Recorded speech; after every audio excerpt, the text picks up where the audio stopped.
Ok, entonces vamos a comenzar a grabar. Les cuento que el otro día, yo no asisto este año al seminario de Gabriel Abad, que es sobre el síntoma, pero el otro día, como estoy en la lista de los mensajes que manda por WhatsApp al seminario, recibo que dice, en la próxima clase vamos a tratar el tema de la neurosis obsesiva. La verdad es que después de tantos años de leer a Freud y a Lacan, a mí nunca me quedó claro lo que era la neurosis obsesiva. Lo único que sabía es que había tenido una pareja con con mi diagnóstico era que un neurótico obsesivo y que es una cosa terrible. Pero nunca sabía muy bien los mecanismos de esta neurosis. La histeria sí, porque la histeria es como más clarita, y aparte como yo soy histérico la puedo conocer mejor. Pero en relación a lo teatral, la histeria, como les dije en el parrafito ese inicial, la histeria es como el actor, de ahí que histéricus creo que en Grecia se conocía como actor o algo así. Entonces es el que tiene las máscaras, el que tiene el que trabaja con el deseo insatisfecho, el que tiene un deseo de saber, el que hace una demanda al otro. Es decir, las relaciones entre un actor histérico con el arte son bastante naturales, si uno las pudiera decir con ese adjetivo. Pero la neurosis obsesiva, entonces yo me acordé en ese momento de que ustedes habían trabajado por el hecho de haber transcrito todas estas cosas, varias veces ustedes tocaron el tema de estos actores problemáticos que desafían al director, que, que joden al grupo, y digo, ¿no habrá algo de eso en la neurosis obsesiva? Y cuando empezaron a trabajar ese día del seminario, yo participé un ratito, que no sé qué pregunté justamente algo, porque hablaban ellos del teatro de lo obsesivo. Y entonces yo me metí un poquito, hice un comentario que fue bastante interesante, la respuesta de Gabriela, y luego digo, Gabriela, mandame la clase porque yo voy a tomar notas de esta clase. Cuando empecé a tomar las notas, me pareció que podíamos delirarnos sobre esto porque seguramente ustedes han tenido la oportunidad de encontrarse con actores, llamémosle problemáticos, no obsesivos, pobrecito, no los vamos a diagnosticar, pero que podrían responder a ciertos mecanismos de la obsesión. Y lo interesante de esta reunión del seminario de Gabriela fue que los analistas que estaban allí y hablaban de algunos casos y todo, yo tomé nota nada más de lo conceptual, no de todas las anécdotas que contaron, de los casos, las estrategias que ellos, porque el obsesivo es, no se lo puede atravesar, es, como dice ahí, una fortaleza. Entonces, ¿qué estrategias tendría que tener el analista para poder plantearle una fisura en la que el tipo se haga una pregunta? Entonces, no sé, ustedes díganme si leyeron, qué les pareció, si algo les disparó. A mí me disparó mucho repensar Hamlet, me parecía que era muy interesante en ese punto. Y me parecía también como había mucho del discurso técnico de que está en tus notas, que son necesito más herramientas en algunos lugares, ¿no? Como para poder tener más herramientas para poder ampliar, digamos. De todas maneras, me preguntaba si el discurso de Hamlet que le hace a los actores, ¿no? Cuando le está diciendo, reciten los versos tal cual yo los he escrito, que la acción acompaña la palabra y la palabra la acción, si ese discurso que en realidad él está dirigiendo a los actores no es también un discurso obsesivo, digamos, ¿no? En términos que, digamos, él está diciendo cómo debe ser actuado la escena, digamos, como que no deja mucho margen, si bien, digamos, hoy visto desde la contemporaneidad, ese discurso pareciera ser de los primeros tratados de actuación, ¿no? Que uno podría decir, bueno, acá hay teoría de la actuación, hay un pensamiento sobre la acción, sobre sobre el gesto, sobre la forma de decir el texto. Pareciera haber un pensamiento que uno se hace la pregunta si es Hamlet o es Shakespeare el que está diciendo ese texto. Me preguntaba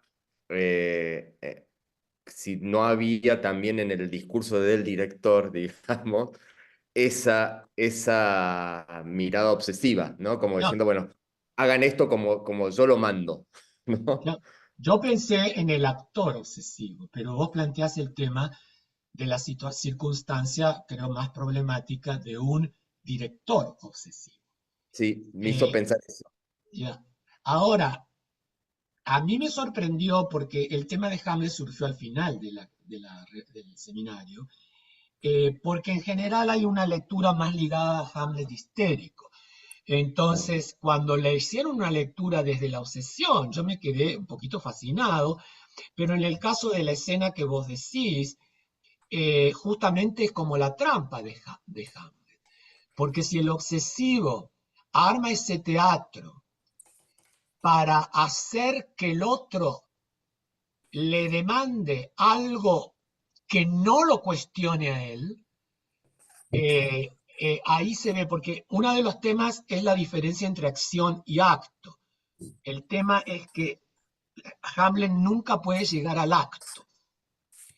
Y el acto está del lado del no pienso, porque el que piensa es el inconsciente, el yo no piensa. Entonces, cuando no piensa puede actuar, pero no es la acción, no es moverse, no es ir de aquí para allá, es hacer algo que en definitiva, digamos, es como de vida y muerte. Cuando él hace el acto, él ya sabe que no puede matarlo a Claudio porque lo ve rezando después de la escena que vos decís. Y bueno, toda la interpretación que hay ahí, porque en definitiva sí, Claudio se ve que es histérico y cuando ve la representación, o por ahí en obsesivo, pero cuando ve la representación asume su culpa y se va a rezar. Entonces, pero Hamlet queda igual, Hamlet queda igual hasta el entierro de Ofelia. Entonces, y aún así, cuando decide hacer el acto es porque ya sabe que la espada del otro está envenenada y que eso ya no hay otra alternativa, ¿no? Entonces, acá aparece todo el tema de la muerte, de Das Ding y todo eso. Pero sí, un director obsesivo, ¿no? Eh, Pobre del elenco con un director obsesivo. Pero, otra cuestión, por ejemplo, las marcas de dirección en los textos clásicos, ¿no serían también un síntoma que tiene que ver con estos rasgos de No, obsesión? un síntome, el concepto de síntome en Lacan es un, una cuerda que ajusta lo imaginario, lo real y lo simbólico desajustado en el sujeto. Es algo incurable, le pertenece a ese sujeto singularmente y hay que llegar a ese síntoma. Es decir, cuando en el análisis, después de años, llegás a la posibilidad de vislumbrar esa cuerda que es la que te va a tener más o menos estable, ¿no? Y que te va a permitir saber que no te tenés que ir para un lado o para el otro porque te cagas la vida. Entonces, no, las didascalias que vos decís no me parecen... José, vos pusiste otra entrada de teléfono de...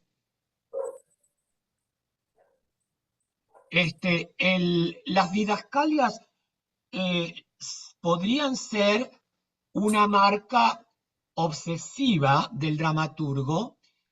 eh, el director podrá o no respetarlas. Hay dramaturgos que van a los ensayos para estar seguros de que se respetan sus indicaciones escénicas, y hay otros que no les interesa para nada, ¿no? Pero sí, las didascalias podrían interpretar, no como sintoma, pero sí como síntoma de... porque, por ejemplo, hay dramaturgos que no te ponen ninguna didascalia. Entonces, dejan el texto librado al director, ¿no? Al grupo, a lo que sea. Pero hay otros que te llenan de didascalia, a veces hasta varios renglones de didascalia. Entonces, ahí sí podría ser las didascalias interpretadas como síntoma histérico, no como síntoma.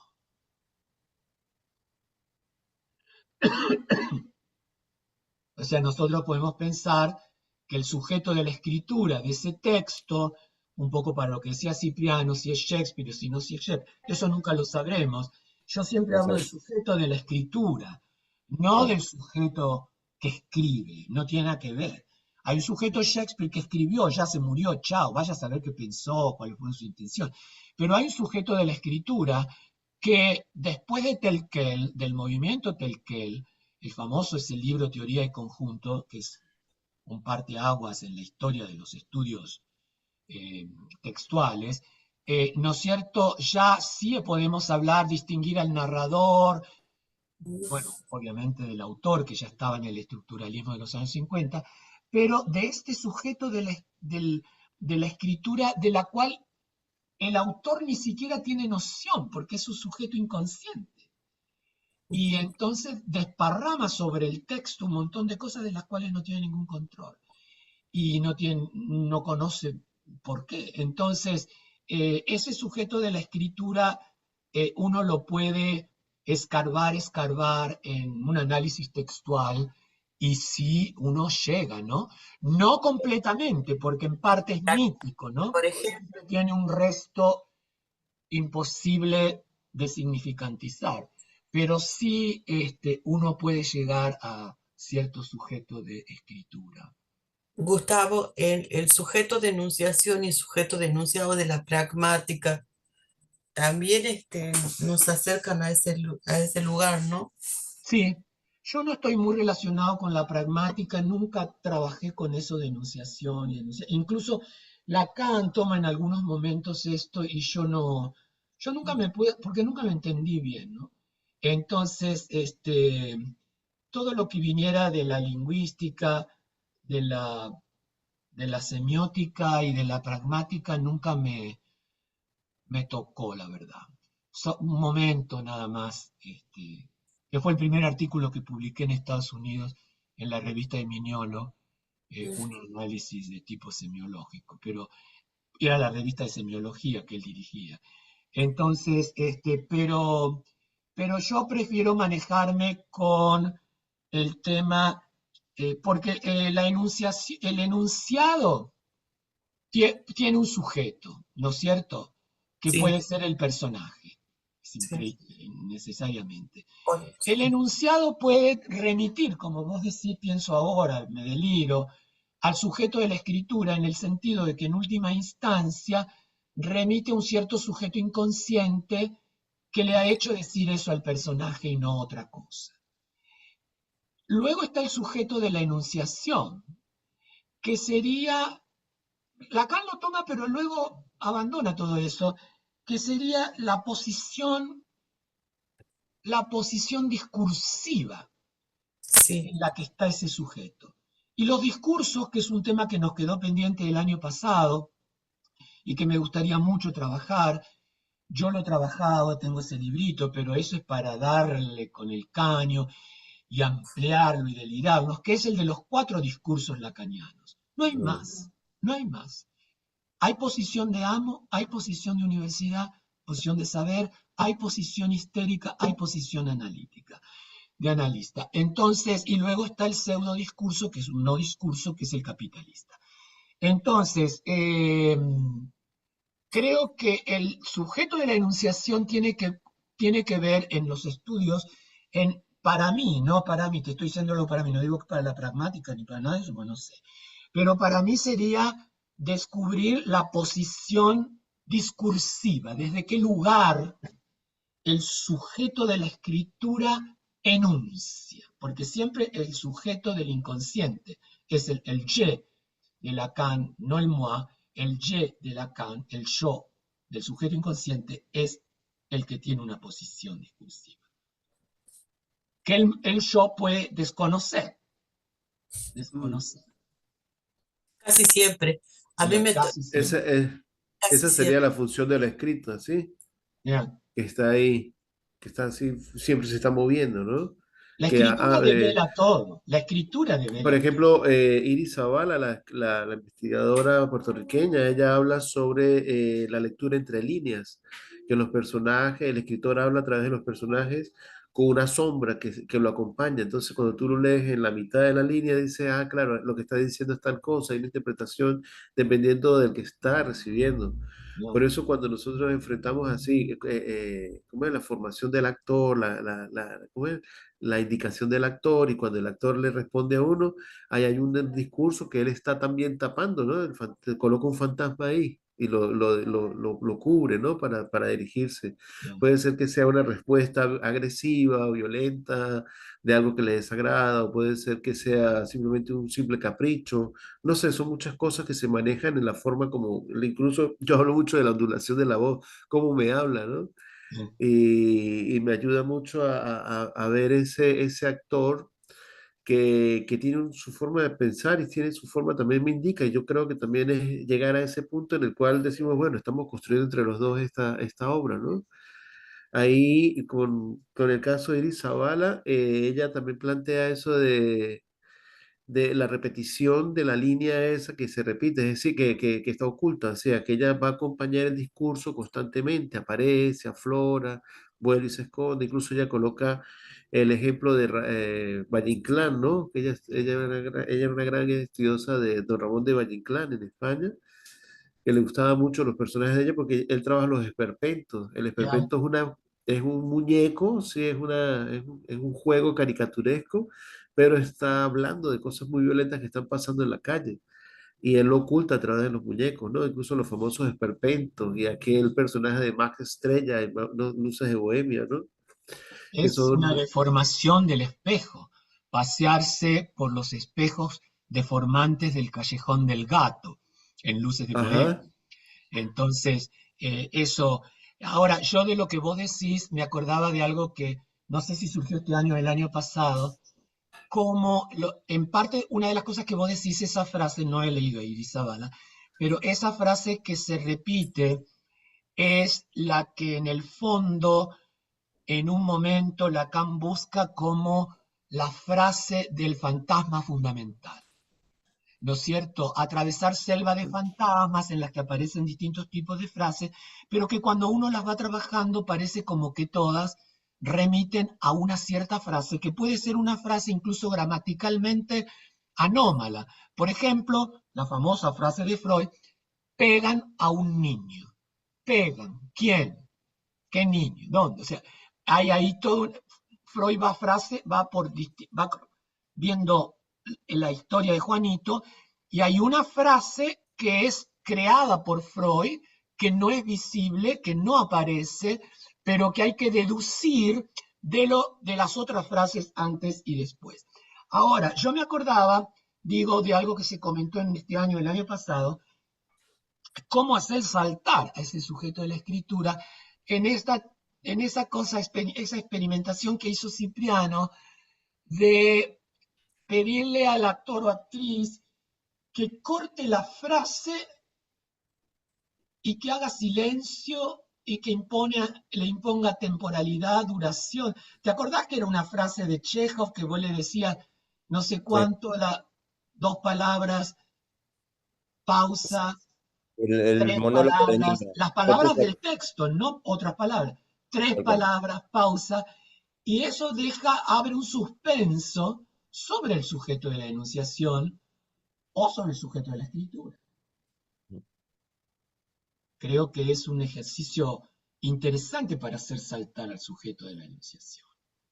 Yo lo que pensaba mientras José hablaba y ustedes hablaban también, que cuando uno se enfrenta como director y como docente frente a actores, lo que uno, al menos a mí me pasa, digo, uno tiene una fricción, por lo menos con los modelos de representación que se traen al momento de la actuación. Y que a veces esos modelos de representación que vienen muy formateados desde la cultura del mainstream, ¿no? De la televisión, del cine o de las ideas preconcebidas de lo que es el teatro, eh, a veces son muy difíciles digamos, pensando en esta idea obsesiva también, ¿no? Cómo correr de esa idea de representación. Eh, porque muchas veces eso ya viene formateado con una idea de sentido, no solo de lo que se dice, sino del ser actor, ¿no? ¿no? O Es del que ser actriz. es una Ah, armadura. claro, O sea, porque es como cómo defender la propia el tipo viene identidad, blindado. claro. Porque en realidad uno se mueve en la identidad, decir, bueno, yo actúo. Me pasó ayer justamente con unos estudiantes que presentaban un fragmentito de En la soledad de los campos de algodón, un texto dificilísimo, Ah, complicado, lindo, hermoso. lindo, lindo. Hermoso texto. Muy complicado, ¿no? Claro, y en momentos, claro, el texto les resultaba tan largo, tan complicado, que empezaban a inventar cosas en la escena porque se aburrían. Y yo les decía, pero si escuchan el texto solamente, se van a dar cuenta que el texto les está ofreciendo un campo de acción más que interesante, más que tener que hacer para que el texto, ¿no? El Y lo que cuerpo. Claro, como todo el tiempo inventando cosas por fuera del texto para que el texto con esta idea no caiga. Y en realidad caía por el solo hecho de esta idea de representación que tenían, digamos, porque no se bancaban escuchar el texto, ver qué les Y pasaba con llegar el a texto, otro tipo de a representación. otra situación, digamos. Entonces, lo que aparecía era una idea de representación en un texto de Cortés, además, que justamente el problema está en cómo digo ese texto. Eh, y me pasa todo el tiempo, sobre todo con estudiantes muy jóvenes, que lo que se pone en juego, yo no sé si es obsesivo, por eso a mí me faltan herramientas técnicas, pero eh, algo de que se está jugando eh, la idea de estar en escena y de ser actor y de lo que significa ser actor en la escena, como si uno tuviese que desandar esa identidad y cuando se pone en crisis esa identidad, es bravo, digamos, es muy bravo, porque los actores y las actrices sienten, voy a hablar mal, se sienten en pelotas, digamos, se sienten como decir, ¿y ahora qué hago? ¿No? ¿No? Bueno, yo aclararía dos cosas a nivel conceptual. Cuando Dale. estamos trabajando sobre lo que estamos trabajando, hay que sacarse la idea de patología o patologización. Eh, Lacan va a distinguir en un momento entre estructuras clínicas, neurosis, perversión, psicosis, y en rasgos histéricos, obsesivos, rasgos fóbicos, rasgos perversos. Un histérico puede tener en un momento rasgos obsesivos, rasgos perversos, o sea, pero no, eso no quiere decir que lo hagan un perverso a nivel de estructura.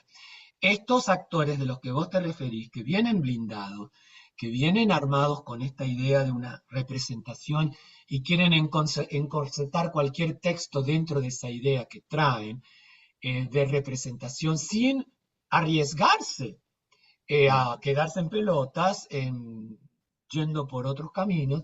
Acá cuando la idea es que nos llegan estos actores, sean aprendices o sean a veces profesionales, muy armaditos, y uno no sabe cómo desactivarlos, ¿no? Entonces, digamos, por eso creo que este tema del obsesivo nos puede permitir entender cómo ver qué posición tiene que tener un director. Ahora, no sé qué posición tendrían que tener los actores con un director obsesivo. Eso si quieren lo pensamos para más adelante.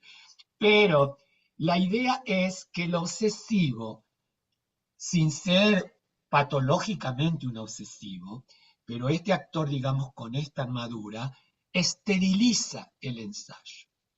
El Mm. obsesivo esteriliza, dice, la sesión, dijeron los analistas esto. El obsesivo esteriliza la sesión. no aparece nunca nada. Ahora es alguien que no deja de hablar, te cubre de palabras y trata de engancharte en una discusión sobre los argumentos. Yo recuerdo algunos ejemplos que dio José, que están en el libro, cuando José se pelea porque el actor le dice, no, yo de esto, que aquello, y José le dice, no, usted busque otra cosa, y qué sé yo cuánto. O sea, la idea de que lo agrieta y el tipo, el famoso, ¿cuál era el famoso ejemplo ese de que no sé qué drama había y vos le dijiste si le gustaba el helado de fresa de maracuyá? Ah, Entonces, ya, ahí ya, el de tipo, fresa, de fresa. ahí está lo que dice, lo que decía Gabriela, que una de las estrategias con el obsesivo o con este tipo de actor muy armadito era el chiste. Es decir, nunca entrar en el juego de discutir si lo que él piensa de la escena es válido o no es válido. Importa un carajo, porque él lo que quiere es atraparte en la discusión, porque el obsesivo, en el caso así ya más patológico, sabe del goce. Entonces, si te engancha en la discusión de sus argumentos, vos ya no lo podés agrietar. Y si no lo podés agrietar, no le surge ninguna pregunta. Y si no le surge ninguna pregunta, no hay lugar para el deseo. Por eso, fresa o maracuyá, el tipo no sabe de qué están preguntando. Bueno, vete a tu casa y piensa que el lado te gusta más. Y el tipo no puede relacionar las cosas. Y entonces ahí se le desenmarca el fantasma, digamos, ¿no? Entonces, creo que es muy interesante eso porque justamente, fíjense en el primer párrafo, cuando habla de la esterilización, dice, es difícil que yo escuchaba todo esto y digo, ay Dios mío, es difícil que se produzca la asociación libre en un obsesivo. Es difícil que pueda improvisar. Lo que improvisa es toda mierda, porque no es una Claro, improvisación en donde el tipo se deja llevar por lo que sea. Entonces lo que quiere es responder a una supuesta demanda del director. El director quiere que hagamos una lectura, una interpretación o una improvisación inteligente que responda al texto. Es decir, imaginan que el director la tiene y que ellos van a llegar a eso, o le están ofreciendo eso. Entonces, pero ellos imaginan la demanda del otro, y la imaginan, y sí. creen eh, que obviamente están El respondiendo a eso. otro, que el otro es insuficiente, la respuesta siempre va a ser, ¿verdad? ¿Ya? Porque ya él está prefabricado, él sí, ya viene con una estructura, ¿no? El actor obsesivo ya viene con su estructura lista. Es decir, no, él ya sabe que el otro no va a tener argumentos para rechazarlo. Es decir, Ya. voy enfrente de él y creo, ¿no? ¿Sabe que ahorita que estaba recordando cuando Cipriano dijo lo de Hamlet en la escena de la obra de teatro, ¿no? Hay un fragmento del seminario de la angustia de Lacan, cuando él dice que en esa escena se crea un sistema de angustia donde Hamlet le dice a los actores, digan exactamente lo que yo les estoy diciendo, porque él se vuelve un obsesivo para que el rey caiga en esa Ya. trampa. Es decir, él no va a tener derecho de respuesta, no va a tener posibilidad de responder porque va a ser desenmascarado. Y lo mismo sería aplicarlo a un actor, Ya. porque tú ya vas con un concepto, entonces tú también te conviertes en un director obsesivo, es decir, no, me respondes que en el tiempo que yo quiero y quiero que tengas ese silencio, quiero que te quiebres, ¿entiendes? Quiero que La entres en optimiza- esa... la optimización del tiempo que hace el obsesivo. Sí, Quiero que sí, digas eso ya en este tiempo, nada sí. más. Entonces creo que es como una varita que entregamos uno para el otro, ¿no? O eres Bien, tú o soy yo, pero no podemos haber dos obsesivos en el mismo plano, no, bien. no funciona, pues. Ahora, eh, Perdón, una cuestión de lo que dice José. Se juega el poder ahí, ¿no? Claro, claro, sí, claro. es una lucha de poder. Porque Eh, en el fondo está el discurso. Es decir, ¿qué posición discursiva tiene el obsesivo. No es la del amo, por eso yo quería revisar los discursos lacanianos, es la de la universidad. Él Claro. tiene un saber sobre el goce, que es un poco lo que Cipriano planteaba hace un momento.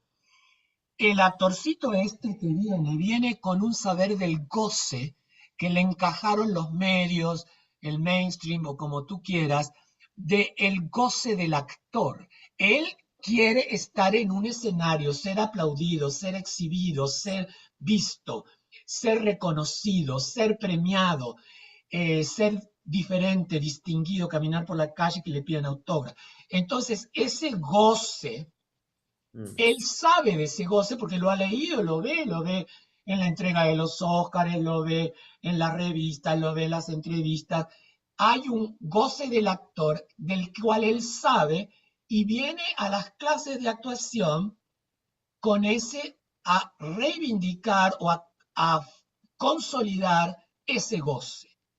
Y cuando Inclusive, vos le metés posiblemente, la uña y le planteás que la cosa pasa por otro lado, el tipo no sabe qué hacer.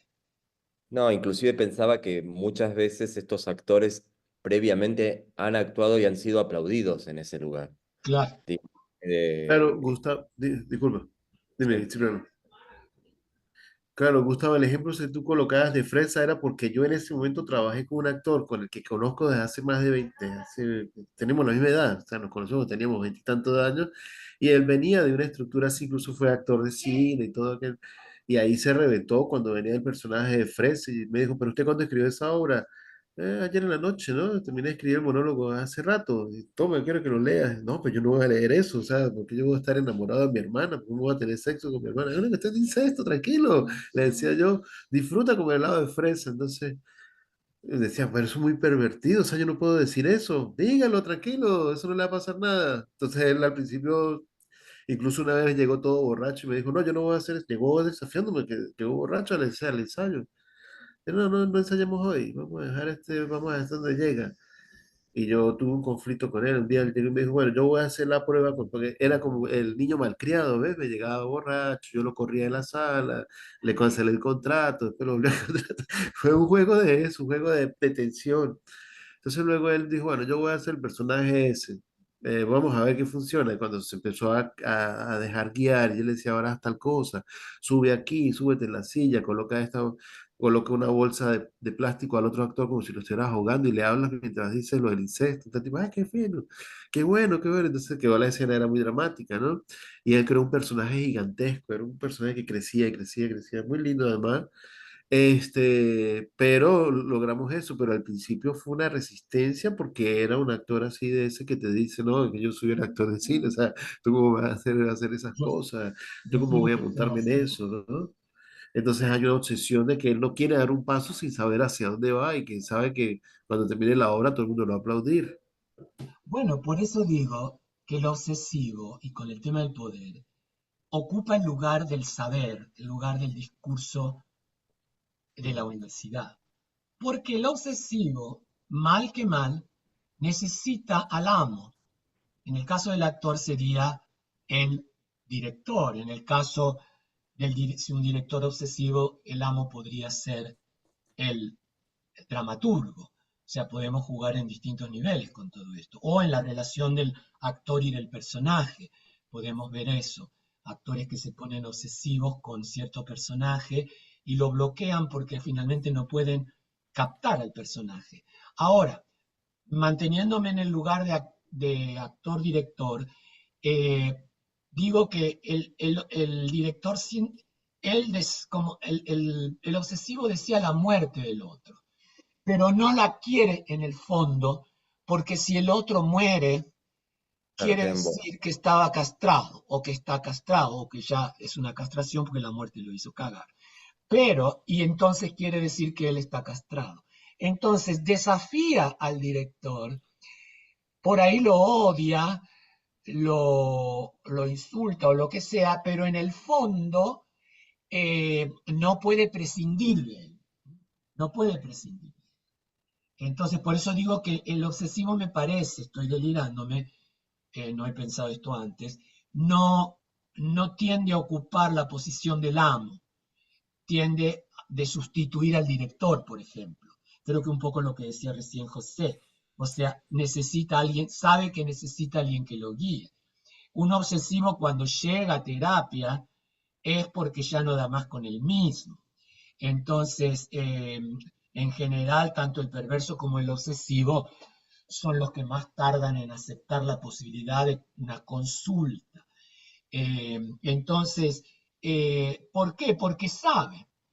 Él cree que sabe de ese goce y sabe más que el director, pero necesita que el director todavía esté ahí y que esté completo. Por eso, si el director le muestra una falla,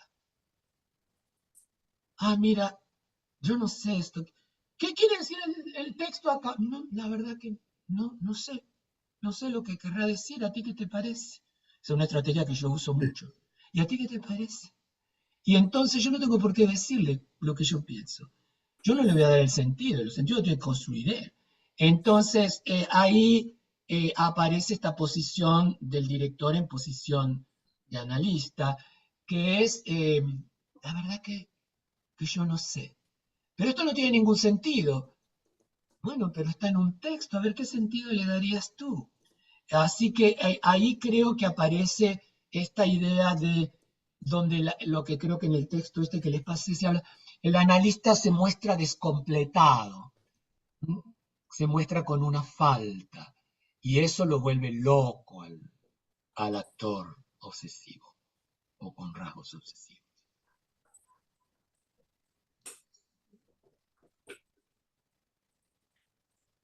Se desactiva el poder, ¿no es cierto? Sería desactivar justamente esa situación fálica del director y director analista, ¿no? Como Se corre. desactiva, creo que en una parte del textito, Ujú.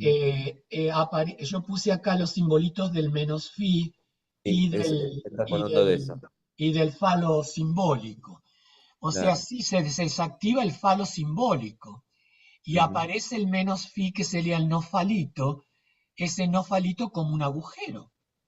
Entonces se desactiva este falo simbólico que es este que vos decías recién, que trae una idea de la representación, trae una idea del teatro, trae una idea construida en lo simbólico, en lo cultural, lo que sea. Y de pronto, cuando le metes ahí la bombita y eso explota, aparece este menos fi del registro imaginario como un agujerito. Y ese agujerito en el imaginario lo descoloca porque desenmarca el fantasma. Desenmarca el fantasma.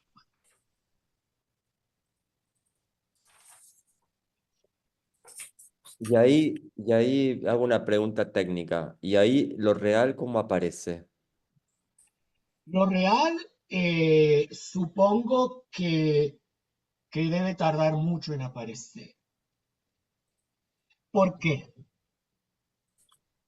Porque el obsesivo, digamos, tanto en la histeria como en la obsesión, y poco lo que decían los analistas estos, que Diana Rabinovich diría que lo del trauma es para todo el mundo tiene algún Mm, trauma inicial. ujú, No es propiedad del obsesivo la cuestión del trauma. Lo que varía entre histeria y obsesión es que la histeria vive el trauma como algo muy doloroso que trata de reprimir. Pero en el momento del trauma, supongamos, imaginemos un abuso infantil, una seducción del adulto, haya llegado o no a la consumación, el obsesivo la vivió con mucho placer y conoce ese goce.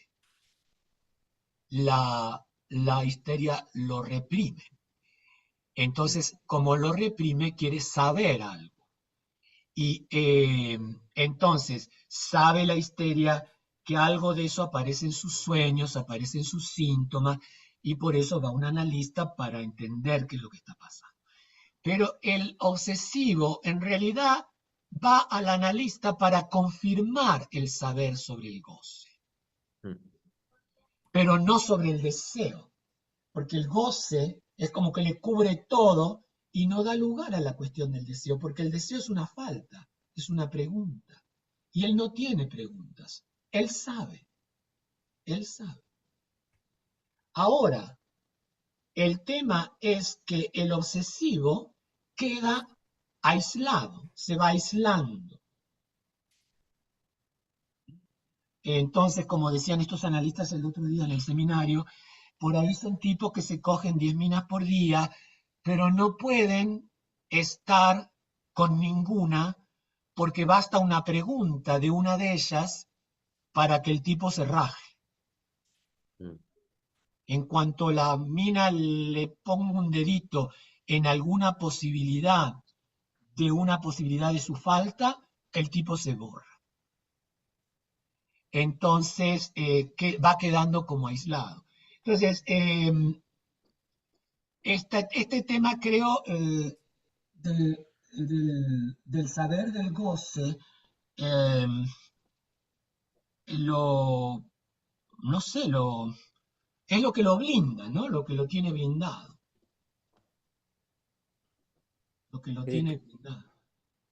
Ahora, vos te podrías, como en posición de director analista, tu proyecto pareciera ser es desactivar todo ese saber del goce para abrir el campo de lo que no se sabe del deseo y desde ahí dar cabida a que irrumpa lo real, otro real, mm, o el mismo real del trauma. Pero para el obsesivo me da la sensación que el goce ese es un real con el que convive, mm. es su zona de confort, no lo molesta. Ahora, por ejemplo, acá dice, para el obsesivo lo ideal es que la decisión sea del otro, no de él, que en el fondo era el ejemplo de José. A pesar de todas estas Claro. borracheras, resistencias y todo eso, finalmente se deja guiar por el otro, por la demanda del otro.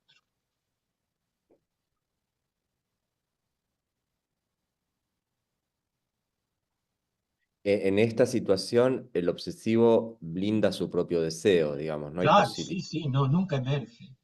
No, nunca emerge. no, Claro, nunca emerge porque no puede soportar no saber.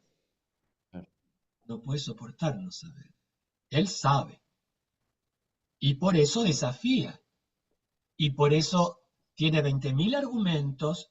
Y si te prendes con los argumentos, lo único que él hace es confirmar que él sabe. No quiero contar alguna de mis experiencias de pareja con un obsesivo, pero era, y yo sin saber, siempre me ponía en esto donde dice, lo peor que el analista puede hacer con un obsesivo es ponerle sentido a lo que trae o ponerse en el lugar donde él te ubica. Y Claro. entonces mi pareja, que era muy intelectual, en Tucumán, siempre hablábamos, qué sé yo, de las empanadas tucumanas, pero enseguidita se llevaba el tema a Freud o a Lacan. Y ahí me quería desafiar porque su saber del goce era invalidar a Freud y a Lacan. Y yo Claro. decía, ay, che, yo no tengo ganas de hablar con vos sobre este tema. Yo hablo con Marta Jerez de esto, no con vos. Tú eres mi pareja. Entonces sigamos hablando de las empanadas tucumanas. Entonces eso lo volvía loco, una violencia terrible, Claro. de que yo lo descalificaba, de que yo lo hundía, de que yo no lo respetaba, de que pero a mí realmente ese debate no me interesaba porque yo ya sabía que a dónde quería llevarme a quebrarme respecto de mi saber analítico. En ese momento no era mucho, por otra parte. Y No, yo no no, pero entraba además en esa conversación, pero lo hacía naturalmente. Che, no, yo no tengo ganas de hablar de eso, hablemos de otra cosa. Y lo otro, desmarca, Claro, ahí se volvía loco. Es Porque más, él me quería ubicar en el lugar de alguien que sabe de análisis y suponía que yo iba a ser un verdadero contrincante para que él reafirmara y consolidara sus argumentos sobre la ineficacia del psicoanálisis. Y yo no me iba a prestar a eso.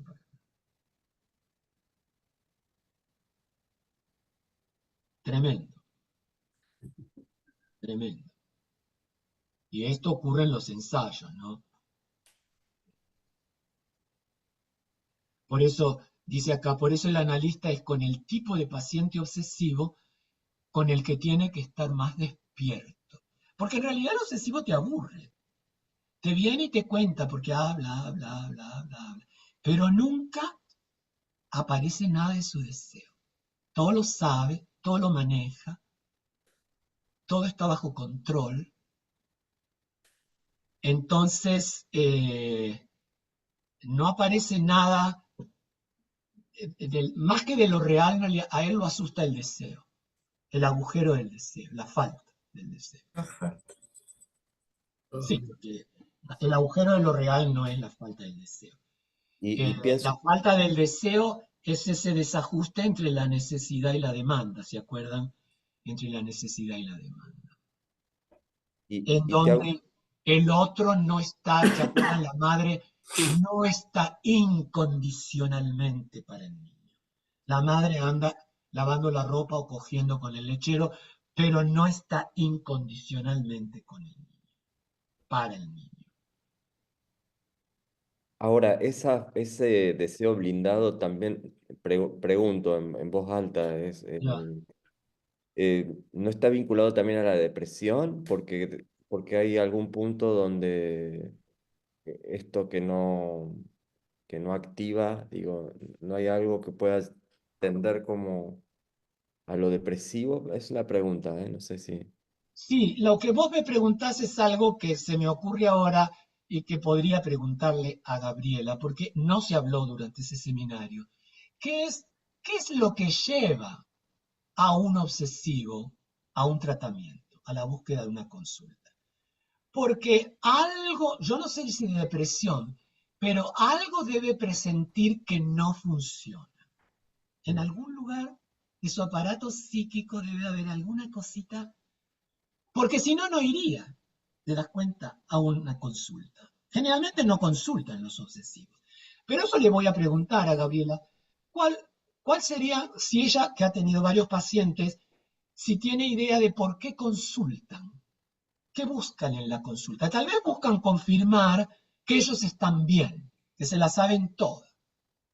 Vaya a saber, la verdad. Entonces, esta cosa de que mi pareja me hacía a mí el desafío, es un desafío así, bueno, ahora voy a ir a una analista para que me confirme que yo sé todo, que yo no estoy equivocado.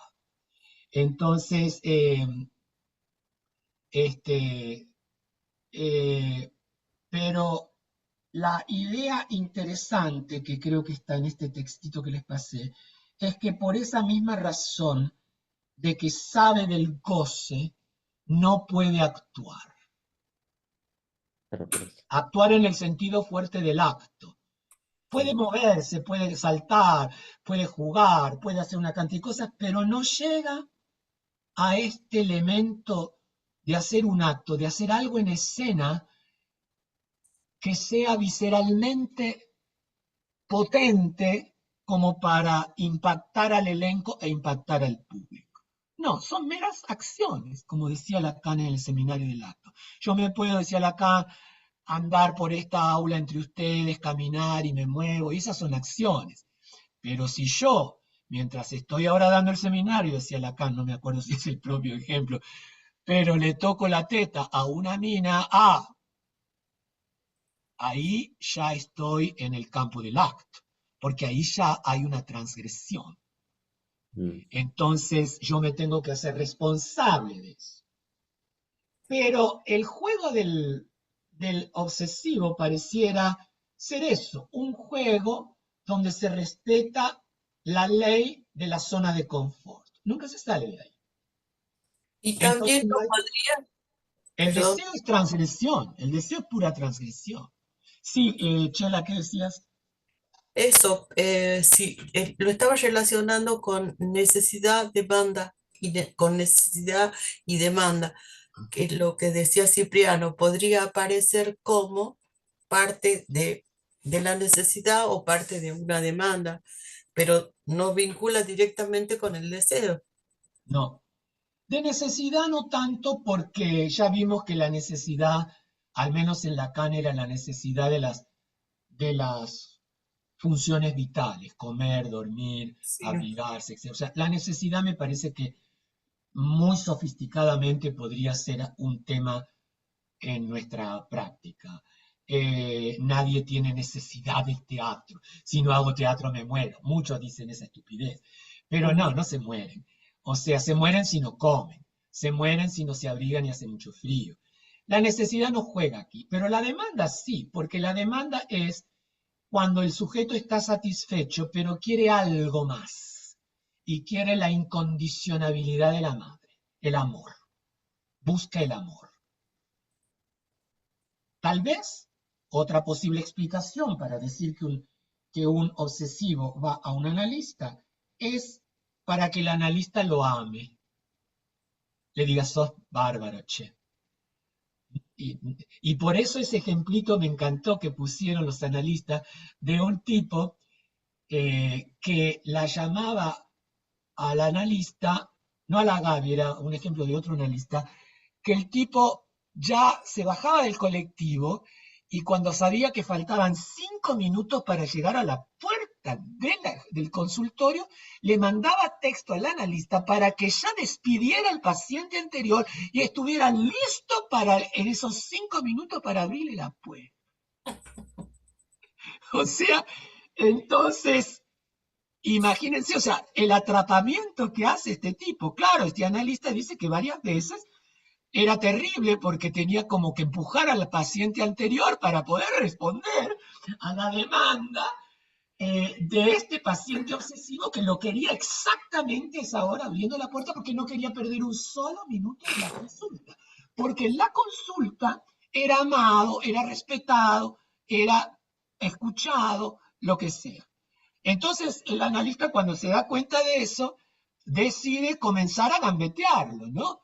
Eh, Le daba el mismo turno que a otro paciente, lo cual lo volvía loco a este tipo, porque llegaba y llegaba también otro paciente. O le pedía que le pagara si no, no lo seguía atendiendo. Y qué sé yo, distintas estrategias para descolocarlo.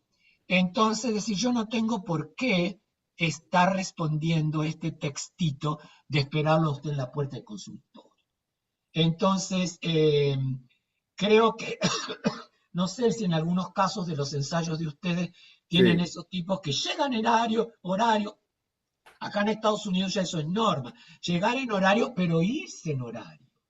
Así el ensayo esté llegando a una consumación visceral, estamos en un momento creativo increíble y qué sé yo, los tipos miran el reloj y dicen, excuse me, I had to go. No tienen nada que hacer, pero I had to go. A mí eso me saca de quicio. Entonces, pero bueno, yo lo entendía porque algunos hacían comerciales, tenían otros proyectos, otros ensayos, qué sé yo. Pero controla esa cosa obsesiva, ¿no? Que creo que también a lo mejor está en el sistema neoliberal, no sé.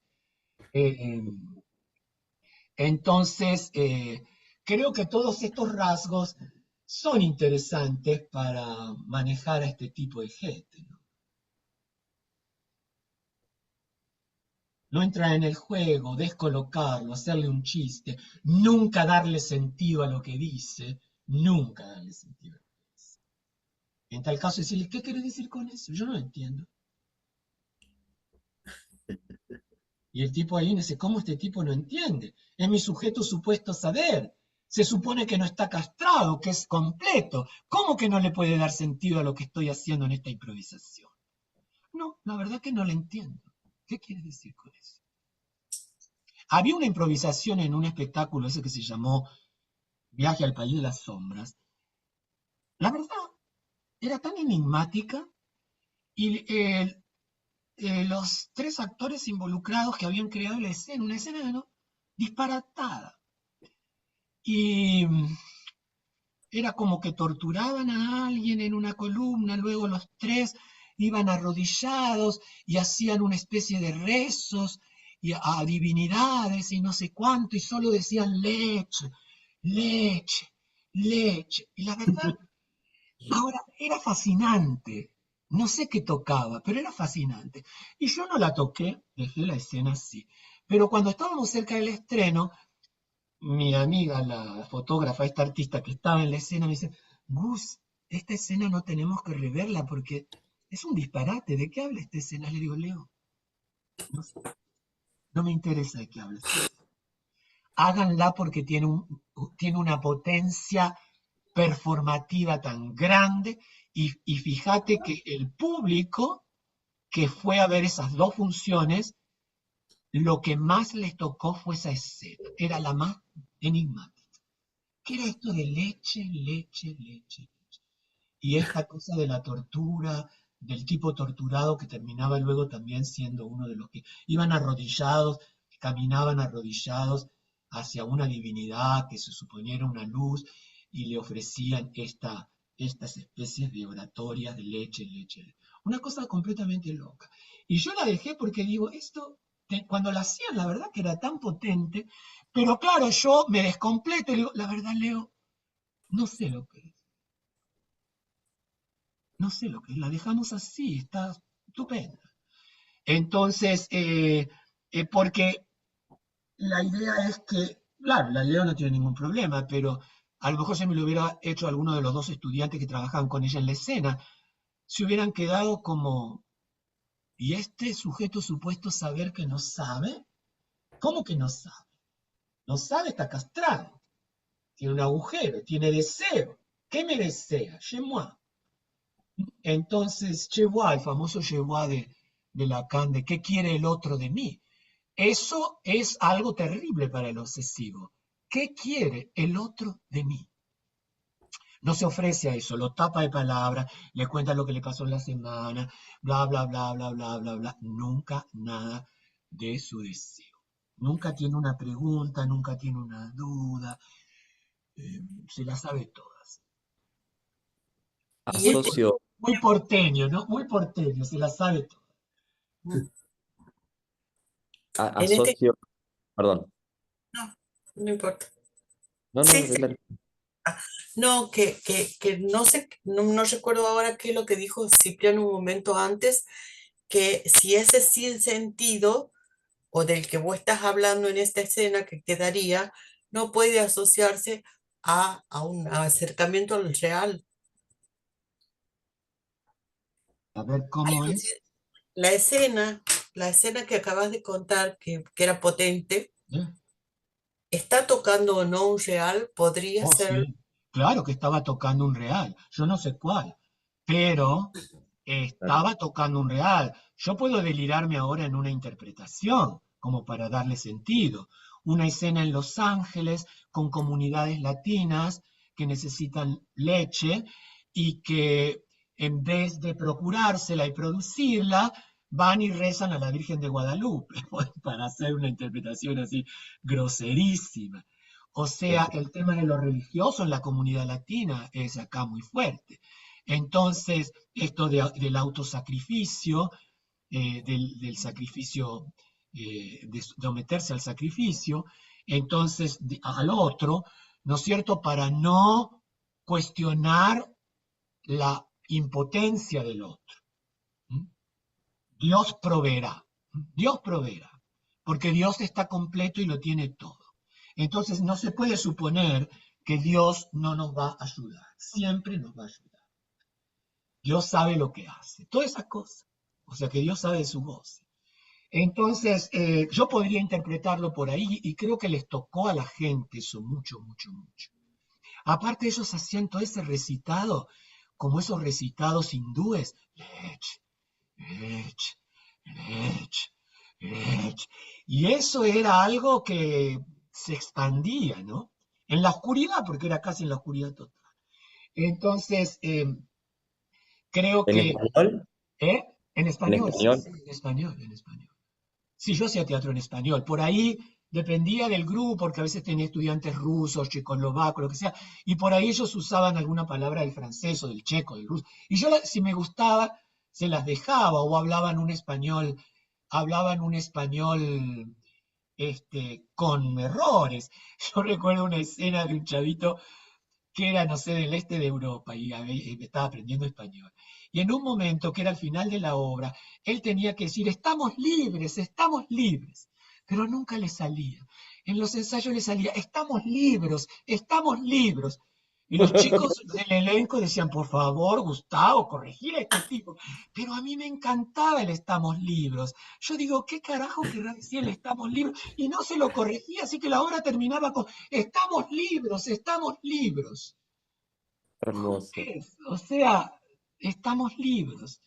No sé, qué sé yo, que la gente podía. La gente ahí tenía para abrirse a, a la grieta, ¿no? Decir, ¿qué carajo querrá decir este pendejo con esto? O se equivocó el español, o acá quieren decir otra cosa. Entonces, por eso yo a veces esos lapsos y todo me parecen geniales, ¿no? Bueno, chicos, estamos en horario. Yo diría que si quieren volvemos un poquito a esto. Síganlo Sí, mirándolo porque hay mucho para desenredar. La situación de un director obsesivo, ¿a dónde puede llegar? Está esta otra parte que es, se identifica con el ideal en vez de quedarse con el objeto A. Nunca quiere llegar al objeto A, se queda en su fantasma, en el IA, en la imagen.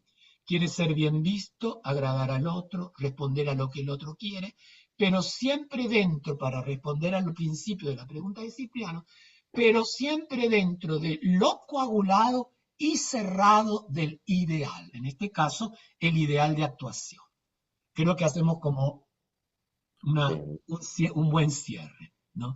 Este, bueno, chicos, hermoso saber todo lo de Venezuela, saber que estás de vuelta sano y salvo, soy mamá, entonces, mamá, papá, y entonces, bueno, con tu papá no voy a competir. No contaste que estuviste, que fueron unos días en peligro para vos, no, ¿Cómo? no. Cipriano. Claro. Ah, ¿Cosa? Cipriano estuvo cerca del fuego, por eso les digo. No en estoy Córdoba. sí, he estado ¿Tenés el fuego cerca? muy cerca. Voy a Ahora, cortar la grabación.